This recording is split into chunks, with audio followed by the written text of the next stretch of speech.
Dans le district de Pouchkinsky, dans la région de Moscou, à une trentaine de kilomètres de la capitale, ce camp est devenu une halte pour les personnes qui ont parcouru de longues distances pour fuir le chaos et le conflit.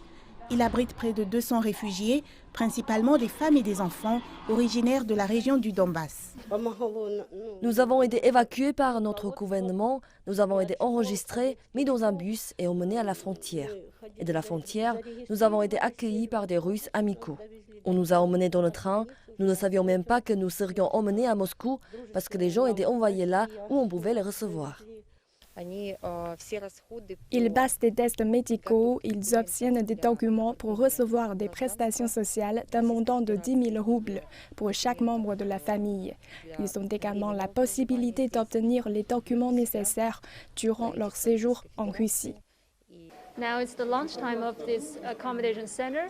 C'est l'heure du déjeuner. Voyons le menu du jour. Ici, il propose une soupe au borsch, une salade de choux, une purée de pommes de terre et un soufflé au bœuf. Ce sont des plats assez habituels en Russie et en Ukraine. Les gens font la queue pour le déjeuner un par un.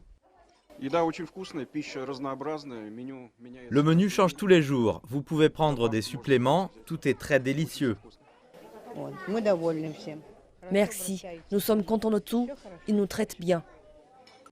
Repas, logements, vêtements et traitements médicaux, les dépenses quotidiennes des réfugiés sont couvertes par le gouvernement russe selon Salnikova. Les enfants d'âge scolaire sont transportés en bus jusqu'à l'école la plus proche et les plus jeunes reçoivent la visite des enseignants. Mais ces conforts immédiats n'ont pas atténué le souvenir de ce que beaucoup ont déjà vécu. En 2014, l'Ukraine avait commencé à nous lancer des bombes depuis des avions à 4 heures du matin. Tous les matins, ils nous tiraient dessus. J'étais enceinte de 5 mois lorsque les hostilités ont commencé.